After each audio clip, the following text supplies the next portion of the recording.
at the 2014 PGA show. We were at the Bobby Jones booth with a familiar face, Jesse Ortiz, and we're standing in front of a lot of equipment from your new line. You can tell everybody the name of it and what it stands for. Well, it's named Blackbird. The drivers, fairway woods, and hybrids, Josh, are the Blackbird series, and I got the name from the Air Force stealth fighter plane, which is also known as the SR-71. Its nickname is the Blackbird, and it's a titanium jet fighter plane in a black satin finish with like red overtones. So that's what I did the new line in, and it's turned out nice. Yeah, it's striking. When you walk by, you see it. Now, I want to focus on a fairway wood, and for those that don't know Jesse, he's responsible for arguably the greatest fairway wood ever created, and that was the tri-metal. Most modern fairway woods are almost modeled after that. That's right. That's right. Every fairway wood today is based on the tri-metal platform, which was a shell and then a super high-strength steel alloy face that redistributed the weight to the sole plate. So they're all really knockoffs of tri-metal. So yesterday, strolling around, and I see Jesse in the booth, and this is how this all happened. I see Jesse in the booth, and I skipped over driver, hybrid, and all that stuff. It looks great, and I went right to the fairway wood. And I look at it, and it's got a little bit of resemblance to a fairway wood that, like, we all loved. Obviously, a little more modern technology in it. Can you tell us, since it's based on the shell, like you said, in the tri-metal, what makes the Blackbird line so unique?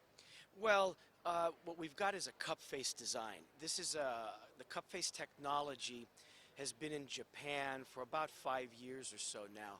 And what we do is, instead of welding a face insert on the front wall of the club head, the super strength steel alloy actually wraps around the sides of the club. So the club is, the face is actually in a cup form, and it's brazed or joined away from the hitting surface. It's around the sides. So the welding or the brazing is done some on the crown, some on the sole, and on the skirt sides. What that does is it gives you a much hotter face, and one that's a lot more responsive on off-center hits. So you can hit the ball a little bit off the middle of the club face, and you still get a very consistent ball flight.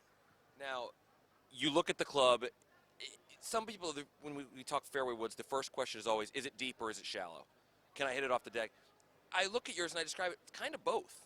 It's unique in that aspect. Yeah, it's probably considered shallow in today's industry. Yeah, it is more shallow than a lot of the real deep ones that are made for off the tee. That's right. That's the problem now, is a lot of manufacturers are making fairway woods for the tour players, and the tour players no longer hit 3-woods anymore. They're so long, they hit a driver, then they go to a hybrid. You never see a tour player use a fairway wood off the deck. So they're making deeper fairway woods for them to use off the tee.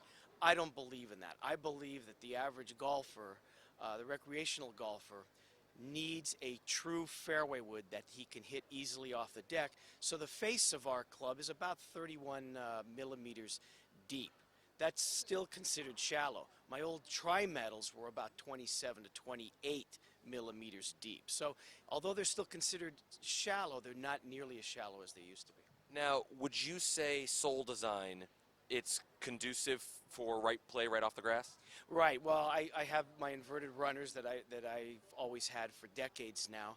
I also have a slight curvature. I have a curvature on the leading edge and on the sole, so that the heel and toe of the fairway wood don't grab on side hill lies, or if you wanted to use it out of the rough, the 17 degree is a pretty good club to use. Not as effective as obviously a hybrid that has more loft, but I'm excited about the 17 degree that we make, because it's really like a 3.5 or 4 wood, Josh, and most golfers need to get the ball airborne off the fairway. If they get it airborne, they're going to get a lot more distance. So a little shallower face, lower, deeper center of gravity.